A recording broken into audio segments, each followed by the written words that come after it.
The trade station floated in the darkness of space like a small city made of metal and glass. Epsilon 7 was its name, and thousands of alien species came here every day to buy, sell, and talk about important matters. Ships of all shapes and sizes docked at its many ports. Inside the station, the air was filled with strange smells and stranger sounds as creatures from 100 different worlds went about their business. Yuna walked beside Ambassador Lithara through the main plaza. The young Korean woman carried a stack of documents in her arms. She was nervous. This was only her 3rd month working as a diplomatic assistant, and today was important. Very important. Lithara was beautiful in her own alien way. Her skin shimmered with a soft blue color that changed shade when the light hit it differently. She had 4 arms, each moving with grace as she walked. Her people, the Velrians, were known throughout the galaxy as peaceful beings who ate only plants and never started wars. They were also known as easy targets. The plaza was crowded. A tall insect creature clicked its mandibles as it argued about prices with a blob-like merchant. 3 small furry beings chased each other around a fountain. A robot swept the floor, dodging between the many feet, tentacles, and other appendages of the station's visitors. Yuna noticed the crowd starting to move.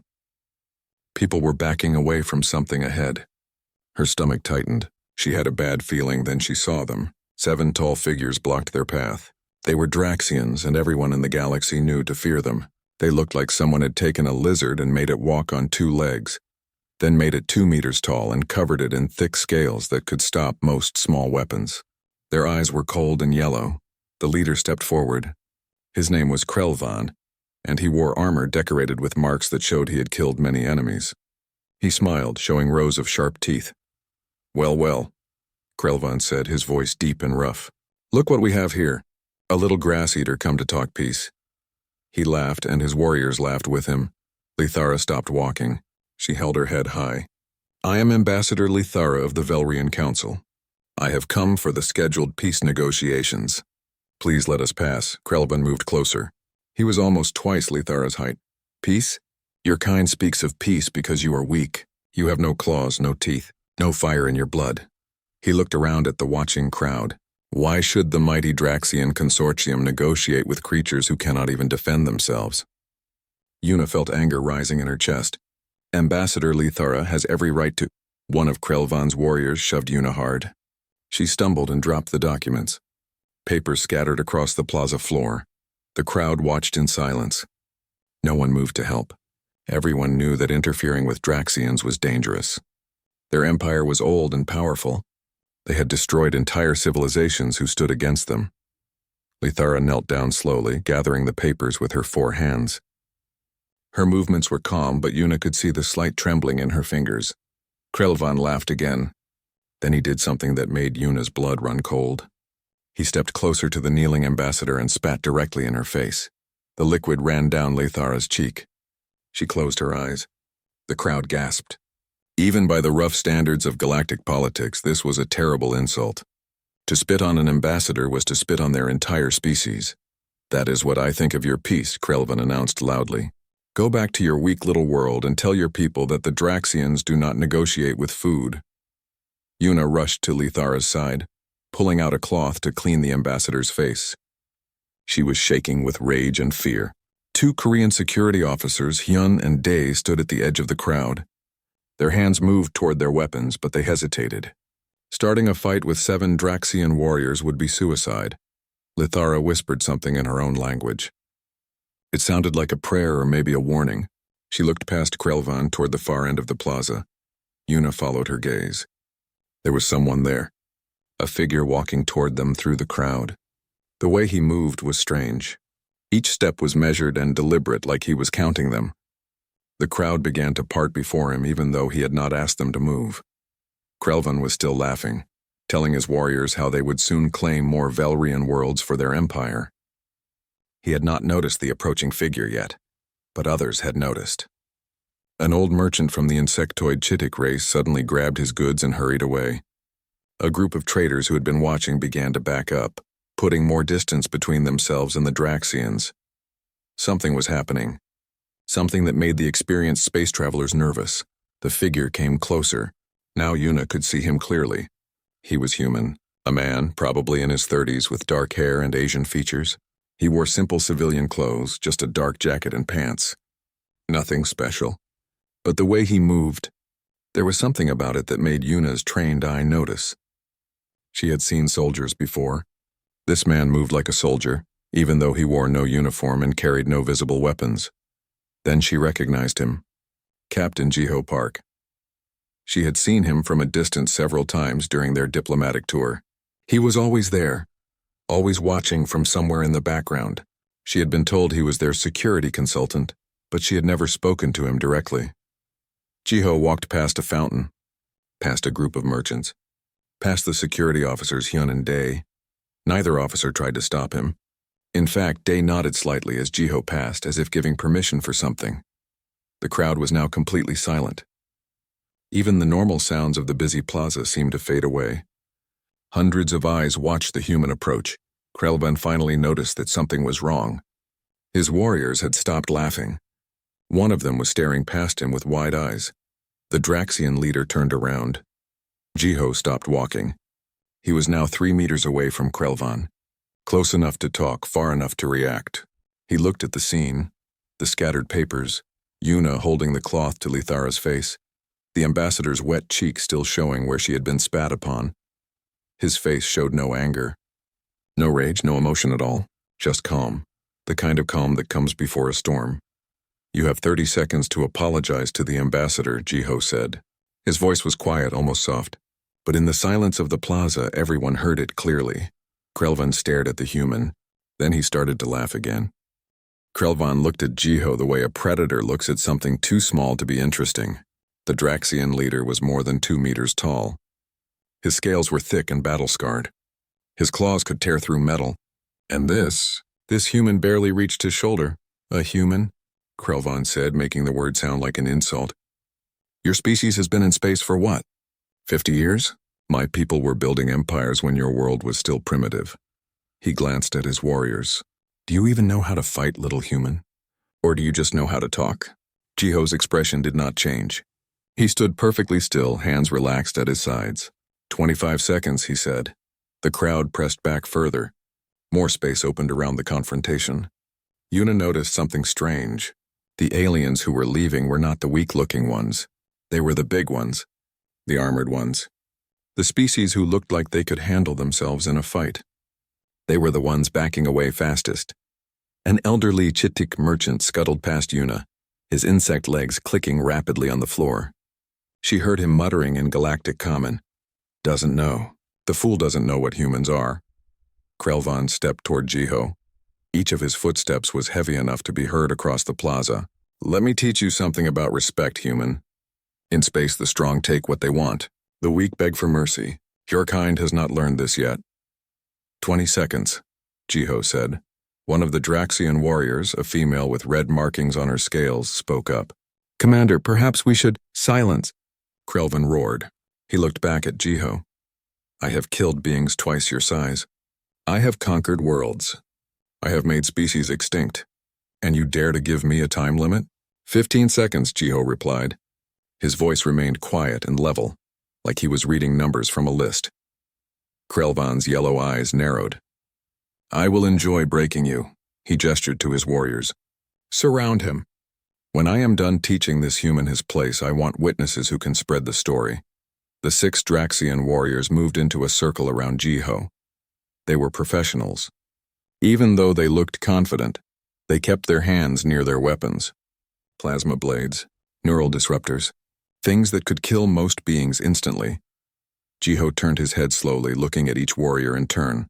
He seemed to be measuring them, calculating something. Then he looked back at Krelvan. 10 seconds, he said. "I think not." Krelvan snarled. "I think we end this now. Korvan, show him what happens to disrespectful humans." The warrior called Korvan drew his plasma blade. The weapon hummed to life, glowing with blue energy hot enough to cut through steel.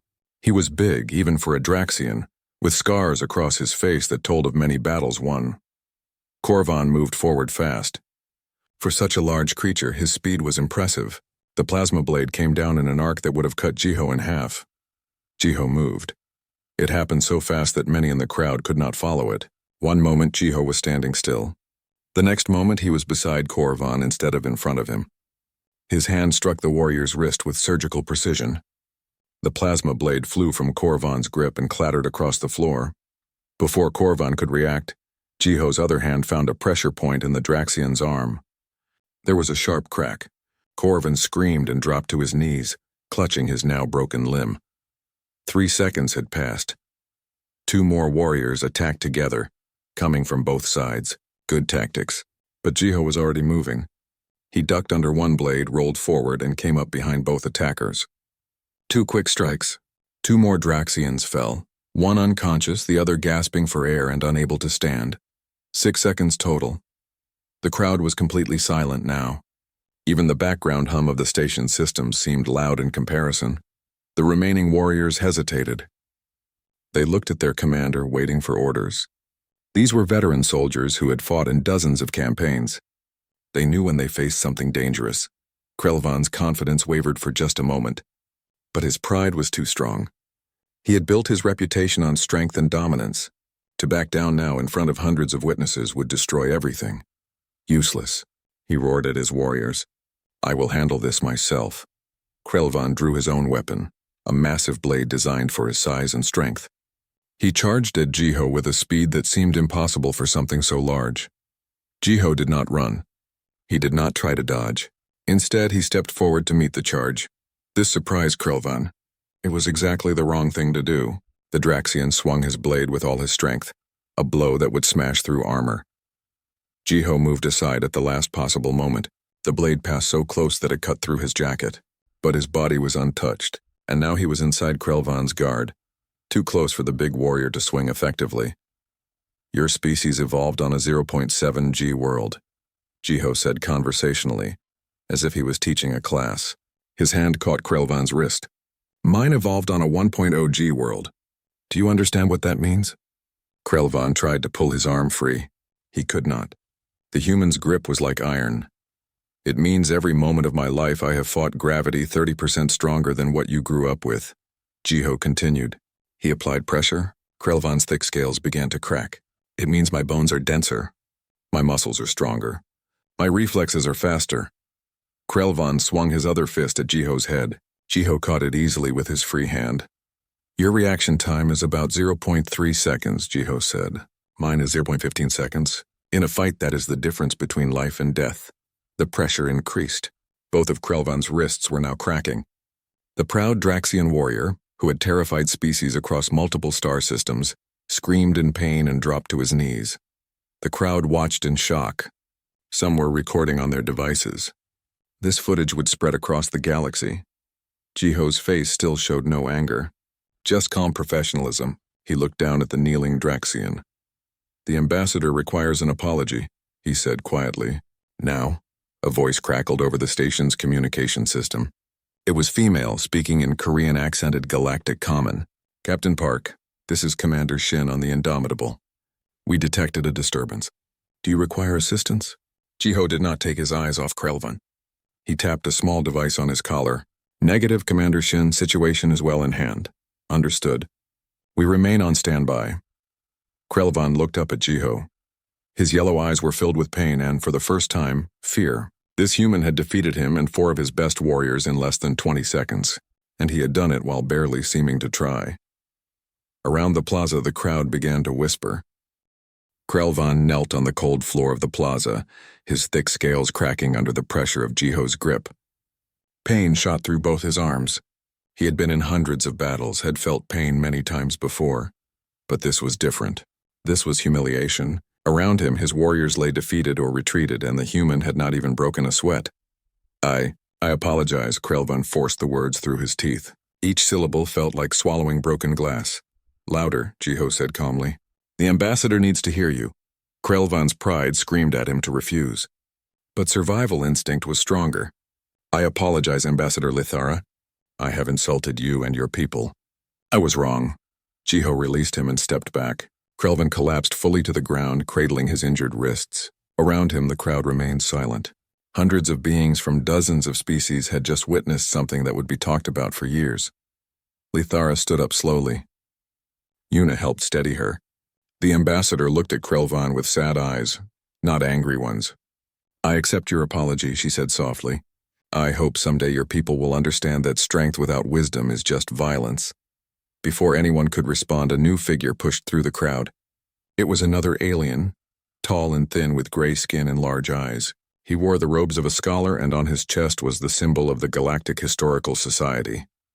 Ambassador Taishan, Lithara said with a small bow. You honor us with your presence. Taishan looked at the scene with dismay. His gaze moved from the injured Draxians to Jiho, who now stood quietly beside Lithara as if nothing had happened. This is unfortunate, Taishan said. He looked at Krelvan. Did no one tell you? Did you not research who protects this delegation? Krelvan looked up, confused and still in pain. He is just a human. A new species. Barely in space 50 years. That is your mistake, Taishan interrupted. He turned to address the crowd. His voice carried across the plaza. Many of you know me. I study the histories of all species in the galactic community. Let me share something about humans that perhaps not everyone understands. The crowd pressed closer, interested. This was better than any entertainment. Earth, Taishan began, is what we classify as a Class 9 death world. Do you know how rare that is? Out of 10,000 known inhabited planets, fewer than 100 rate that high. He gestured to Jiho. Humans evolved on a world with gravity strong enough to crush most of us. Weather violent enough to destroy cities. Predators dangerous enough to hunt creatures much larger than themselves. Yuna listened carefully. She knew some of this, but not all. It was strange hearing someone describe her homeworld as uniquely dangerous. But that is not what makes humans special, Taishan continued. Many species come from harsh worlds. What makes humans different is their history with each other. He pulled out a data pad and projected information into the air above his head. Images appeared, old pictures of Earth.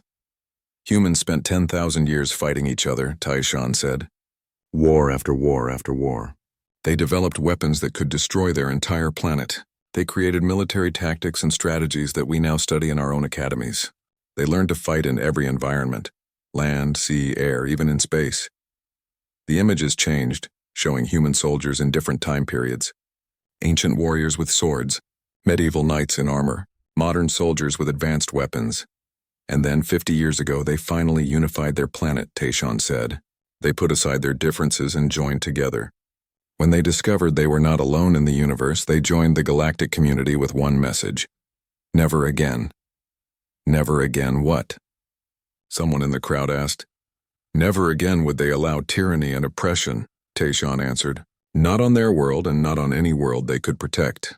In 50 years, humans have become the most requested species for peacekeeping operations. Do you know why? He pointed at Jiho. Because of this. Human combat effectiveness is approximately 3 to 4 times higher than the galactic average. But more than that, they have something most of us lack. They call it a code. They believe that strength must be used to protect the weak, not to exploit them. Krelvan tried to stand up but fell back down. One of his warriors helped support him. But we are Draxians. We have conquered. You have conquered races that could not defend themselves, Taishan said sharply. You prey on the weak. Humans despise that. Ambassador Lithara chose a human guardian specifically because her people were being threatened by your expansion. A movement caught Yuna's attention. Another man stepped out from a shop doorway nearby. He was also human, also Korean, dressed like a casual tourist, but now that Yuna looked carefully, she could see he moved the same way Jiho did. Minho, Jiho acknowledged with a small nod. All clear in Section 7, the other man reported. No additional threats detected. Yuna felt her stomach drop. How many of you are there? She asked. Jiho smiled slightly. It was the first expression other than calm she had seen on his face. Enough. Ambassador Lithara's safety is important. The 2 station security officers, Hyun and Dae, finally approached. They wore the uniforms of station authority and carried stun weapons. Hyun spoke into his communicator, calling for a medical team and a detention unit.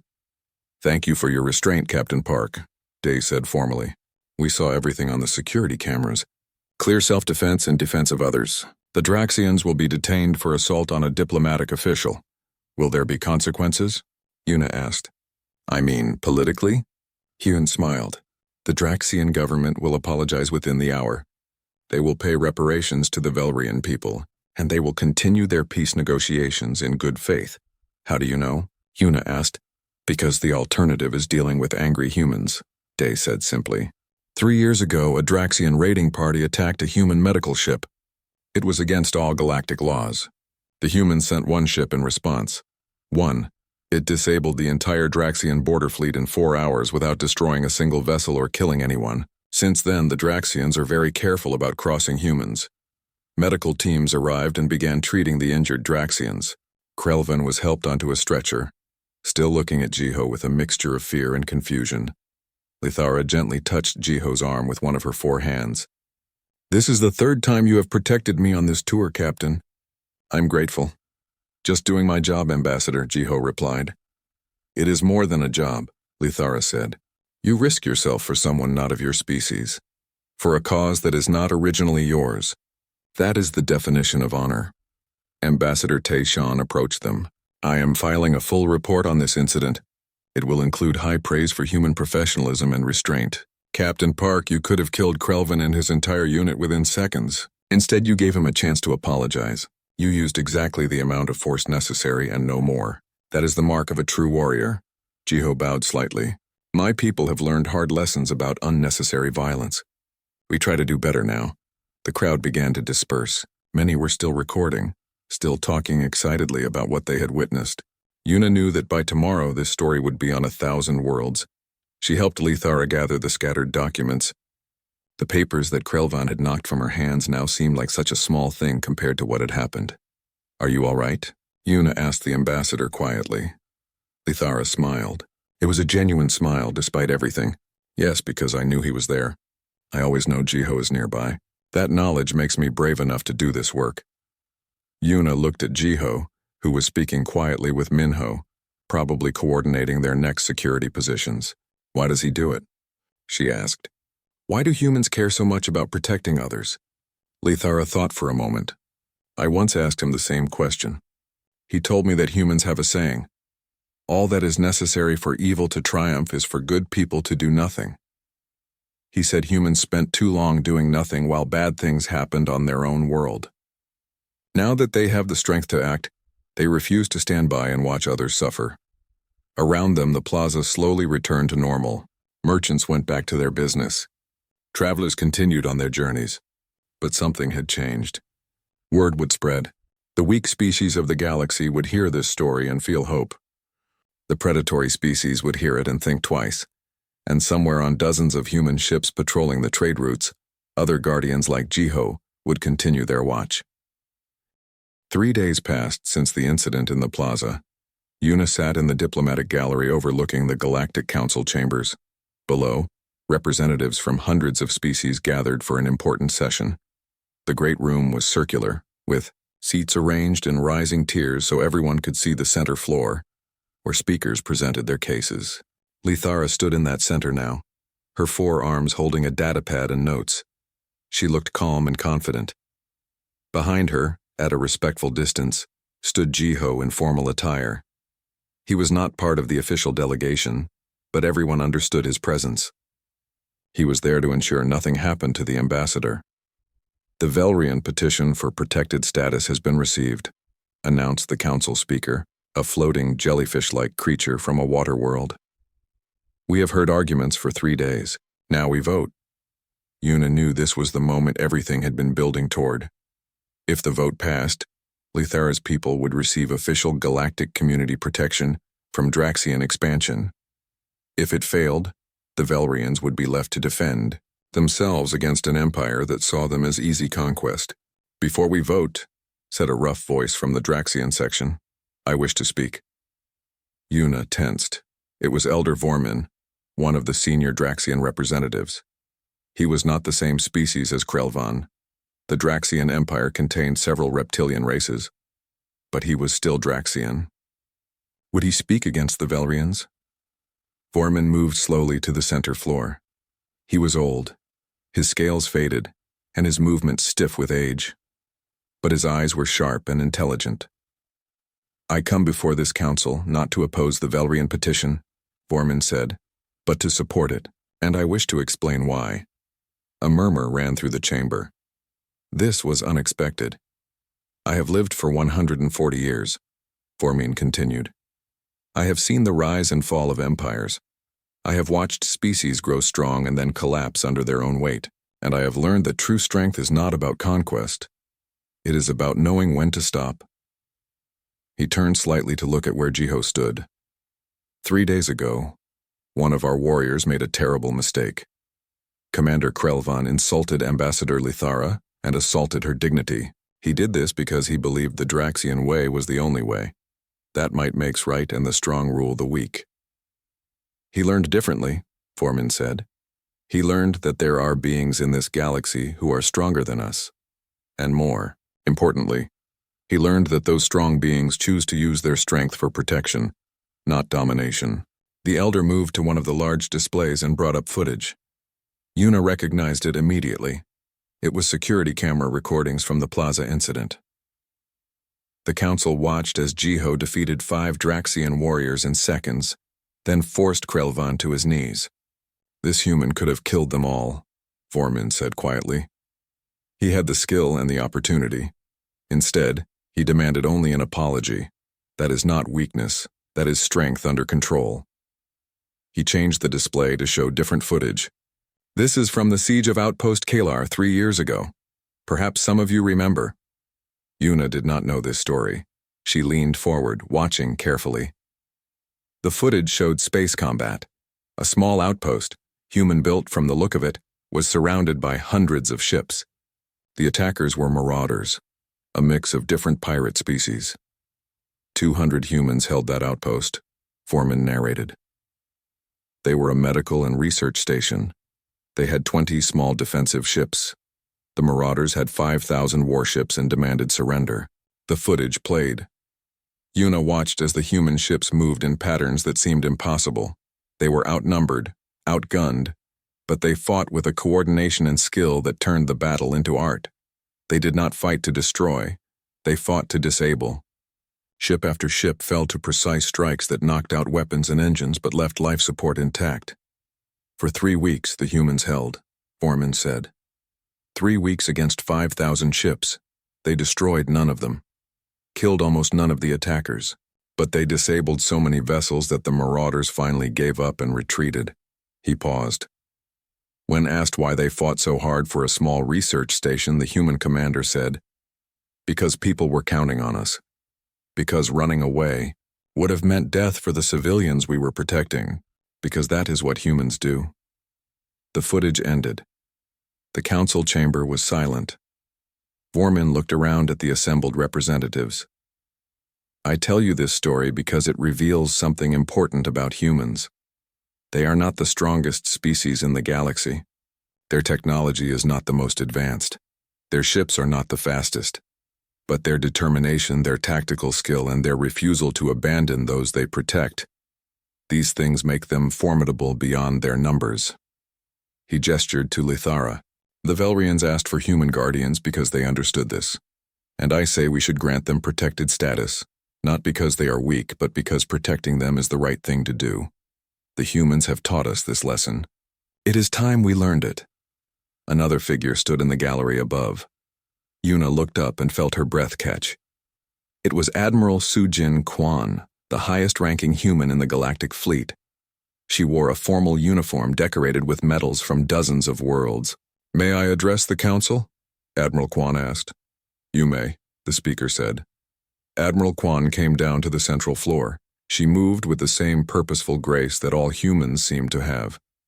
Thank you, Elder Vorman, for your words. They honor us. She turned to face the full council. My people have been in space for 50 years.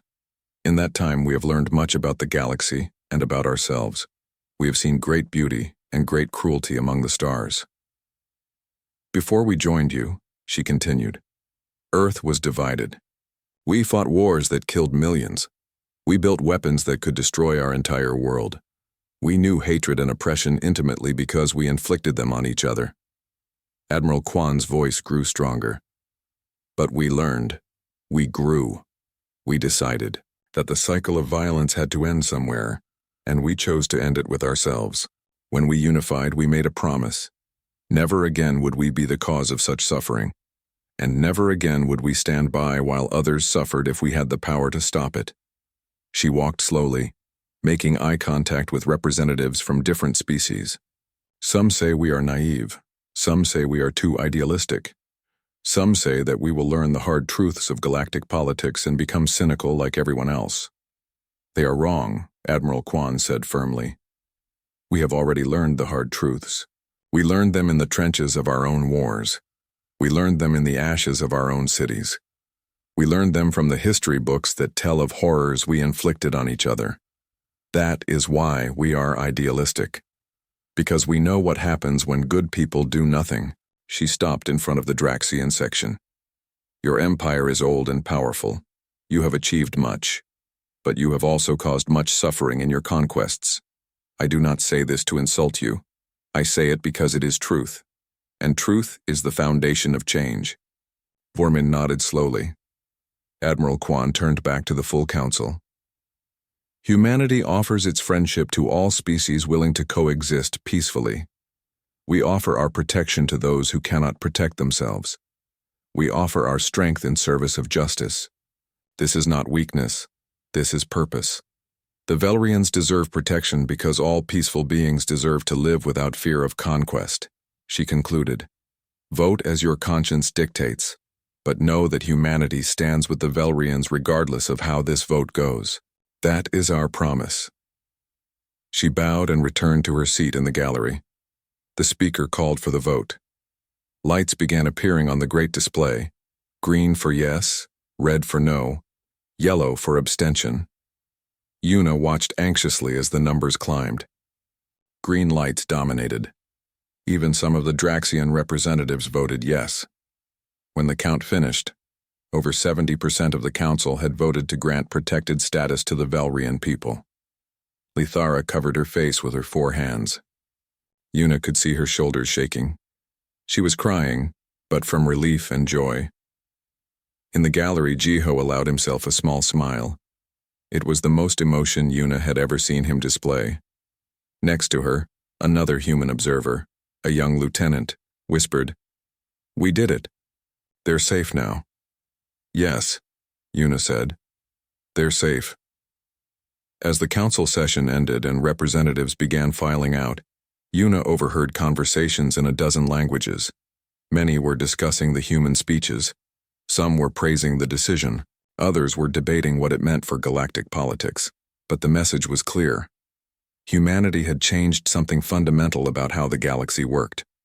Protection was no longer just for those who could pay for it or fight for it.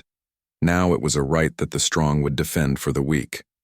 Yuna looked down at where Jiho was helping Lithara gather her materials. The captain was checking exits and scanning the crowd, always alert, always watching.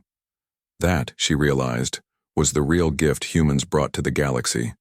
Not just their strength, but their unwavering commitment to use that strength for others. 6 months after the incident at Epsilon 7 trade station, the galaxy was still adjusting to its new reality. Yuna sat in a university lecture hall on the neutral planet of Haven, watching students file in for morning class.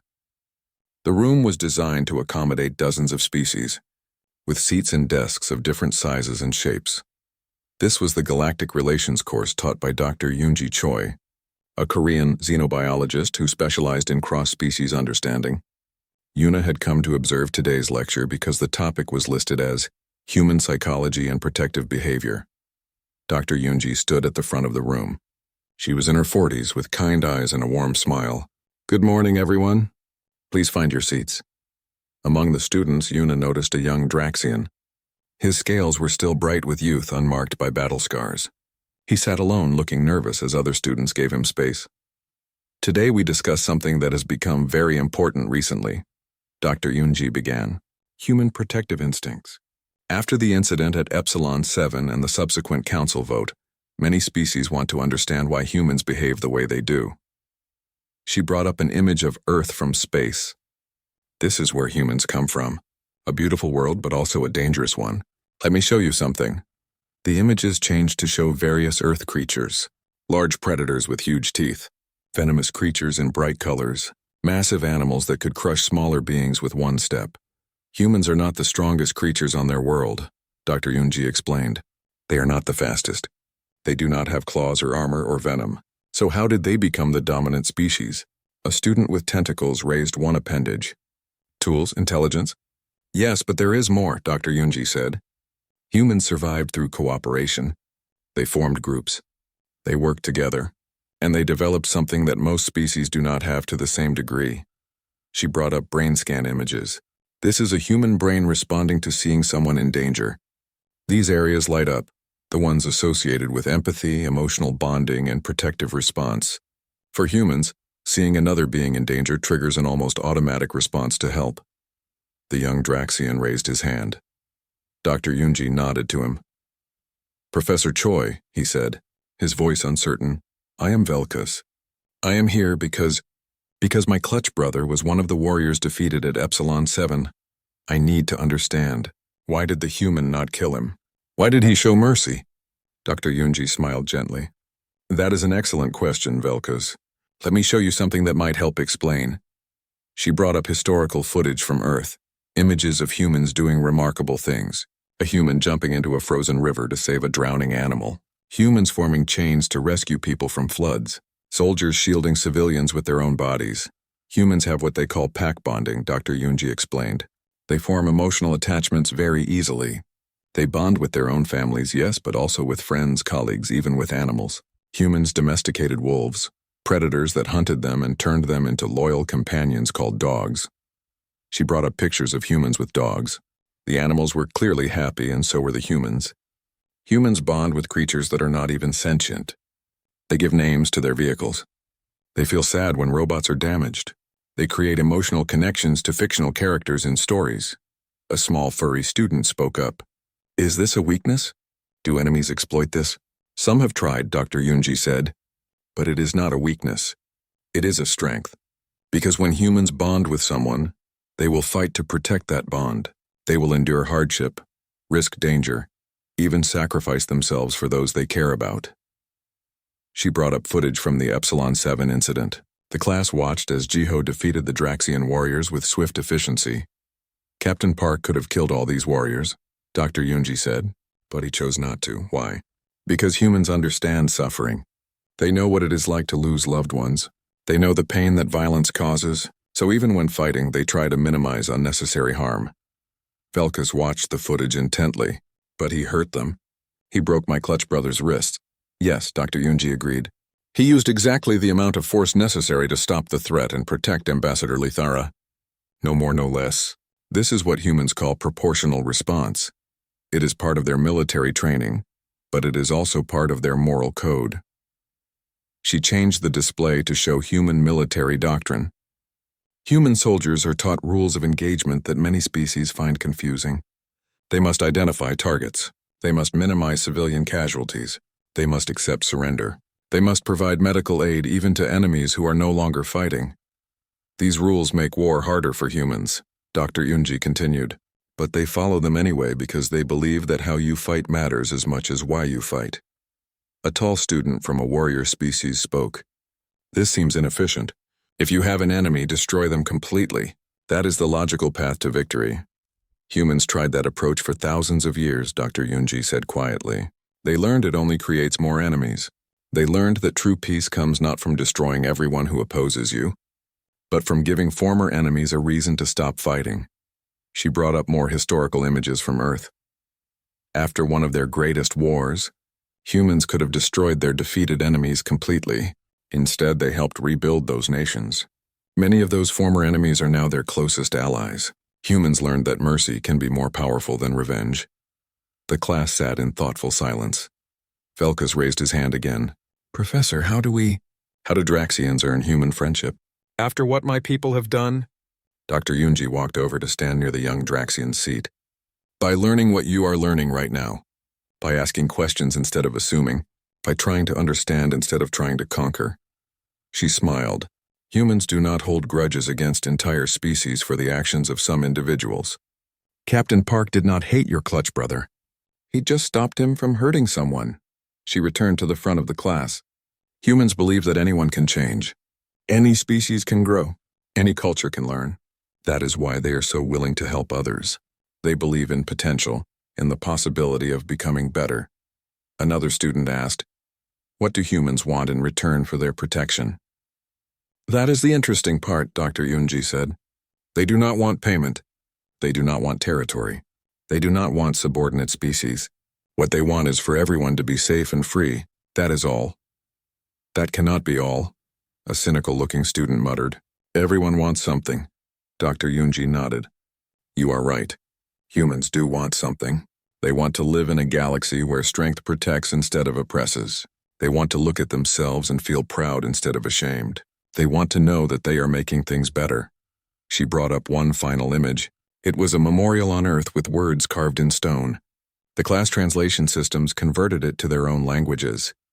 "This is from one of Earth's darkest periods," Dr. Yunji explained. "It says never forget. Never again." Humans built memorials to their own mistakes so they would always remember the cost of hatred and violence. "That," she said, "is why humans are the way they are. They remember their past mistakes so clearly that they are determined not to repeat them, and they will not stand by while others make the same mistakes." After class, Velkus approached Dr. Yunji. Yuna had waited behind to speak with the professor and overheard the conversation. "Professor Choi," Velkus said hesitantly, "do you think Captain Park would speak with me? I want to apologize for my clutch brother's behavior, and I want to understand better." Dr. Yunji smiled warmly. "I think he would like that very much. Humans appreciate when people try to learn and grow. That is the first step toward the kind of friendship you are asking about." She provided contact information. As Velkus left, he stood a little taller, his scales a slightly brighter shade. Yuna approached the professor. "That was a good lesson." "Thank you," Dr. Yunji said. "It is important work. The more species understand each other, the fewer incidents like Epsilon 7 we will have." "Do you think the galaxy is really changing?" Yuna asked. Dr. Yunji looked at her student roster. It listed 30 species, many of whom were traditional enemies trying to learn to coexist. "Yes," she said. "Slowly, but yes. Humans are helping, but they are not doing it alone. Every species that chooses understanding over fear, cooperation over conquest, they are all part of the change." Outside, Yuna saw Velkus looking up footage of the Epsilon 7 incident again on his personal device, but this time he was not watching the fighting. He was watching what happened after, Jaiho helping Lithara gather her papers, speaking quietly to make sure she was all right. That image, Yuna thought, said more about humanity than any battle ever could. 5 years passed. Yuna stood on the observation deck of Station Unity, a new facility built specifically for cross-species cooperation. Through the massive windows, she could see dozens of ships coming and going, traders, diplomats, families traveling between worlds. The galaxy had become a more connected place. She was no longer a nervous assistant carrying papers. Now she was Ambassador Yuna Kim, representing Earth in several systems. The promotion had come after her actions at Epsilon 7, where she had stayed calm under pressure and helped protect Lithara. Today was special. It was the 5th anniversary of the Velrian Protected Status vote, and there was to be a ceremony. Representatives from hundreds of worlds had come to celebrate. Yuna walked through the station, nodding to familiar faces. There was Elder Vorman, now retired but still respected throughout the Draxian worlds. There was Dr. Yunji, whose university courses on human psychology were now required learning for all diplomatic students. There was Commander Bora Shin, captain of the Indomitable, standing with her crew. And there, standing beside Lithara, was Colonel Jiho Park. He had been promoted too, though he still insisted on personally guarding the Velrian ambassador for important events. "Ambassador Kim," Lithara greeted her warmly. "It is good to see you." "Ambassador Lithara," Yuna replied with a smile. "How are your people?" "Thriving," Lithara said, and her happiness was obvious. "Our population has grown. Our culture flourishes. We are even beginning to train our own peacekeepers, learning from human methods. We will never be warriors like the Draxians, but we can help protect others in our own way." Jiho nodded approval. "You are learning well." A young Velrian approached, her iridescent scales showing she was barely an adult. "Mother," she said shyly. "Everyone, this is my daughter, Shivara," Lithara said proudly. "She is studying to become a diplomat like her mother. Shivara looked at Jiho with admiration. Colonel Park, may I ask you something? Of course, Jiho said. 5 years ago you protected my mother when Krelvan attacked her. You could have ignored the situation. You could have let station security handle it. Why did you personally intervene? Jiho thought for a moment. Because it was the right thing to do. Because your mother deserved to be safe. Because someone needed to stand up and I was there to do it. Is that all? Shivara asked. I have read many analyses of that day. Some say you acted to demonstrate human power. Others say it was strategic, to gain political advantage. But you say you did it simply because it was right? Yes, Jiho said. Sometimes the simplest answer is the true one. An announcement came over the station's communication system. The commemoration ceremony will begin in 30 minutes. All participants please proceed to the Grand Hall. They walked together through the station's corridors.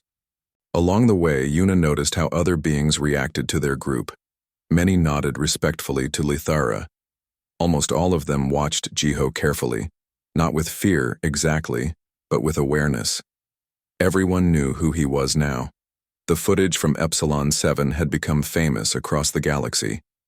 The Grand Hall was enormous, with a ceiling that showed the stars above through transparent material. Thousands of seats were filled with representatives from every corner of known space. At the front of the hall was a new memorial. It showed the image of a human hand and a Valrian hand clasped together. Beneath it, words were carved in every major galactic language: strength and service, protection and peace. The ceremony began. Speaker after speaker talked about how the galaxy had changed in 5 years. Trade was safer. Piracy had decreased. Conflicts were being resolved through talking instead of fighting. The presence of human peacekeepers on major trade routes had made travel safer for everyone. Then it was time for the main speeches. Lithara spoke first, thanking the Galactic Council and especially thanking humanity for their guardianship. She spoke of how her people had gone from living in fear to living in hope. Elder Vorman spoke next. He talked about how the Draxian Consortium had begun reforming their ways, seeking to be partners in peace instead of conquerors. We have learned, he said, that an empire built on fear cannot last, but a coalition built on respect can endure forever. Then it was time for the human representative to speak. Everyone expected Admiral Kwan, but instead, a different figure walked to the podium. It was Ambassador Jiwon Lee, a Korean man who served as Earth's primary representative to the Galactic Council. He was older, with gray hair and lines on his face that spoke of years of difficult work. 5 years ago, Jiwon began, my colleague Colonel Park did something that humans have done countless times throughout their history. He stood between a bully and a victim. He used his strength to protect someone weaker. He demonstrated that power without compassion is worthless. Some of you have asked me over these years, why do humans do this? What do you gain from being protectors? Jiwon looked out at the assembled crowd. Let me answer with a story from Earth. 200 years ago on Earth, there was a man who saw a child drowning in a river. He could not swim well. He knew jumping in to save the child might mean he would drown too. He jumped in anyway. Do you know why? The hall was silent. Because he was there, Jiwon said simply. Because he had the ability to try. Because standing on the shore and watching someone drown was unthinkable to him. He saved the child. He nearly drowned himself. When people called him a hero, he said he was just a person who could not stand by. That, Jiwon continued, is the human way. We cannot stand by. We cannot watch injustice and do nothing. We cannot see someone suffer and ignore it. This is not because we are better than other species. It is because our history taught us the cost of doing nothing. He gestured to the memorial. This monument represents a promise. Humanity promises to stand with those who need standing with, to protect those who need protecting, to speak for those who have no voice. We ask nothing in return except the chance to live in a galaxy where everyone is safe. But, Jiwon added, we cannot do this alone. We are one species among thousands. We are strong, yes, but we are also few in number. We need others to join us. We need every species to decide that they too will not stand by when they see wrong being done. He looked directly at Shivara. Young Velrians are training to be peacekeepers. Draxian youth are studying conflict resolution instead of conquest. Species that were enemies are now talking instead of fighting. That is the real victory. That is what the past 5 years have given us. Humans are not your saviors, Jiwon concluded. We are your partners. Together, we can build a galaxy where strength protects instead of dominates, where differences are celebrated instead of feared, where everyone, no matter how small or weak their species, can live without fear. That, he said, is what we fight for. That is what humans will always fight for. The hall erupted in applause. Beings of 100 species rose to their feet, showing respect in their own ways. Some clapped, some made clicking sounds, some flashed colors, some emitted musical tones. But all were showing the same thing, agreement and support. After the ceremony, Yuna found herself standing near the memorial with Jiho and Lithara. Shivara was nearby, talking excitedly with other young beings about starting a cross-species peacekeeping academy. Do you think it will last? Yuna asked quietly. This peace we are building? Jiho looked at the young beings talking together. Nothing lasts forever. Peace requires constant work. But I think we have given the galaxy something valuable. Hope that things can be different. Lithara touched the memorial with one hand. My people tell stories now. Stories about the day a human stood up for us. Stories about kindness being stronger than cruelty. These stories will teach our children. Those children will teach their children. The lesson spreads. That is how change happens, Yuna said, understanding. Not in one big moment, but in many small ones. Each person who decides to be better. Each species that chooses cooperation. Each time someone stands up instead of standing by. Yes, Jiho agreed. Exactly that. They stood together, watching the young beings plan their future. Outside the windows, ships continued their peaceful journeys through space. Human patrol vessels moved among them, watchful but not threatening. The galaxy was not perfect. There were still conflicts, still problems to solve, but it was better than it had been. And tomorrow it would be better still. That was enough. 10 years after the Epsilon 7 incident, the galaxy looked very different. Yuna sat in a comfortable chair aboard a passenger ship heading to Earth. She was going home for the first time in 3 years. The trip gave her time to think about how much had changed. She pulled up news feeds on her personal device. The headlines told stories that would have been impossible a decade ago. Draxian-Velrian Joint Science Initiative announces breakthrough. Former pirate clans join Galactic Peacekeeping Force. Human training programs expand to 50 new species. The ship's captain made an announcement. We are approaching Earth. Please observe the historic homeworld of humanity with respect. Through the viewport, Yuna saw her planet. Blue and green and white. Beautiful and fragile looking from space. It was hard to believe that such a peaceful-looking world had produced a species now known throughout the galaxy as protectors and warriors.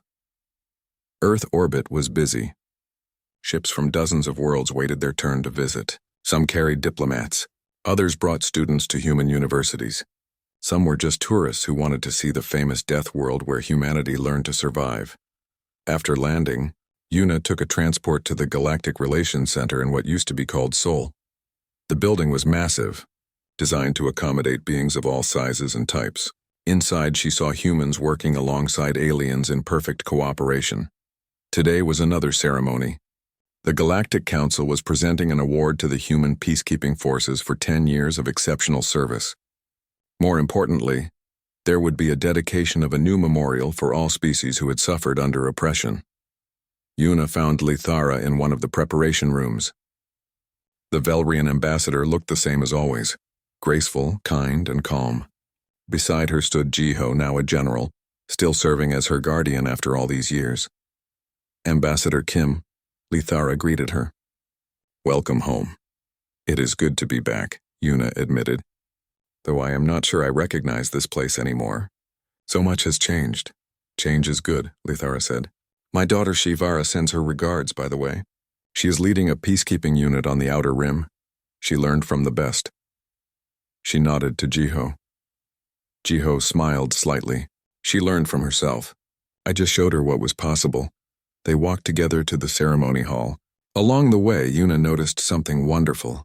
Humans and aliens mingled freely, laughing and talking. A human child was playing with a young Velrian and a Draxian youth, the three of them chasing each other around a fountain. Their parents watched together, not worried about species differences. This is what we fought for, Jiho said quietly, watching the children play. This right here. The ceremony hall was even larger than the one on Station Unity. Representatives from every member species of the Galactic Council were present. Humans made up only a small portion of the crowd, but their presence was felt. The ceremony began with traditional honors. The council speaker gave a long speech about cooperation and peace. Various ambassadors spoke about successful partnerships between their species and humanity. Then came the main event. A large cloth covered something at the front of the hall. When it was pulled away, everyone gasped. The memorial was beautiful. It showed beings from every known species standing together in a circle, arms and tentacles and appendages linked. In the center was a torch that burned with eternal flame. Around the base, names were carved. Names of every species that had ever been conquered, oppressed, or destroyed by others. Ambassador Jiwan Lee stepped forward to speak. He was older now, moving a bit slower, but his voice was still strong. This memorial, Jiwan said, is not a celebration. It is a reminder. Each name carved here represents suffering we could not prevent. Species destroyed before we knew they existed. Cultures lost before we could learn from them. Lives ended before we could protect them. He paused, letting that sink in. We place this memorial here on Earth so that humans will never forget. Our ancestors made terrible mistakes. They hurt each other for thousands of years before they learned better. We will not let those lessons be forgotten. But, Jiwan continued, his voice growing stronger, this is also a promise that from this day forward, humanity will do everything in our power to protect those who cannot protect themselves. We will stand with the weak against the strong. We will speak for those without voices. We will remember those who were lost so that others need not be. He looked around at the assembled beings, and we ask you to join us in this promise. Every species here has the power to make a difference. Every one of you can choose to be a protector instead of a bystander. Together we can ensure that no more names are added to this memorial. The next speaker was surprising. It was Velkas, the young Draxian who had attended Dr. Yunji's class years ago. He was now a senior instructor at the Galactic Peacekeeping Academy. 10 years ago, Velkas said, my clutch brother made a terrible mistake. He attacked Ambassador Lithara. I was ashamed. I did not understand why humans showed mercy instead of revenge. I understand now, Velkas continued. I studied. I learned. I trained under human instructors. They taught me that being strong is not about who you can hurt. It is about who you can help. He gestured to the memorial. My own species' name is on this memorial, not as victims but as oppressors. The Draxian Consortium conquered 12 peaceful species before we learned to change. That shame will always be part of our history. But we are changing, Velkas said firmly. Young Draxians now learn about cooperation before conquest. We study ethics before tactics. We are taught that true strength comes from protecting others. Humans showed us this way. Now we will teach it to others. More speakers followed. Each told stories of how their species had changed, how human influence had helped them see new possibilities, how working together was better than fighting each other. Finally, Shivara came to speak. Lithara's daughter was now an adult, confident and poised. She had become famous throughout the galaxy as the founder of the multi-species peacekeeping corps. I was very young when Commander Krelvan attacked my mother, Shivara began. I remember being afraid. I remember thinking that my people would always be victims, that we were too weak to matter in the galaxy. Then I saw Colonel Park, General Park now, stand up for my mother. He did not know us. We had done nothing for him. But he stood up anyway because it was right. She looked at Jiho, who stood at attention near Lithara. That day changed my life. I decided that I wanted to be like that. I wanted to be someone who stands up, someone who protects, someone who makes the galaxy safer. Now I lead a peacekeeping force made up of 15 species, Shivara continued. We have Velrians like me. We have Draxians like Velkas. We have humans, of course. But we also have members from species who were once enemies. We work together. We protect together. We prove every day that cooperation is stronger than conflict. She turned to the crowd. Humans did not save us. They showed us how to save ourselves. They gave us hope that we could be more than victims. They proved that kindness is not weakness and mercy is not defeat. That, Shivara said, is the real gift humanity has given the galaxy, not their strength but their example. They showed us that we could all be better, and we are. The ceremony concluded with the lighting of the memorial flame. Representatives from every species took turns adding fuel to the fire, symbolizing their commitment to peace and protection. After the formal events, Yuna found herself standing with old friends near the memorial. Lithara Jiho Dr. Yunji Elder Vormin Velkas, Shivara and Ambassador Jiwan, all of them together. Look at them, Dr. Yunji said, pointing to the crowd. Beings from 100 worlds mixed freely, talking and laughing. This is what education does. When people understand each other, fear becomes curiosity, hatred becomes friendship. It is more than that, Elder Vorman said. It is also about having guardians.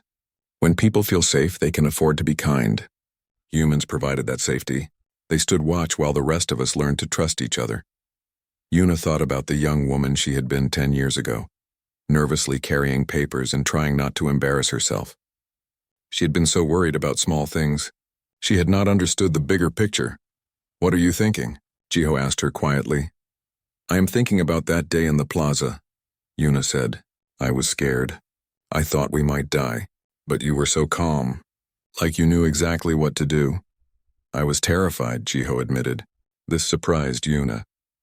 I am always afraid when I fight. Fear keeps you sharp, but fear does not get to choose my actions. My duty chooses my actions. What is your duty? A young voice asked. They turned to see a human child standing nearby with her Velrian friend. They had been playing but stopped to listen to the adults. Jiho knelt down to the child's level. My duty is to protect people who need protecting, to stand up when others cannot, to be brave so that others can feel safe. Is that hard? The child asked. Sometimes, Jiho admitted, but it is also the most important thing I can do. Every person I protect might go on to do amazing things. Every species that survives might discover incredible things. You never know what the future holds, so we protect everyone we can. The Velrian child spoke up shyly. My grandmother says humans are heroes.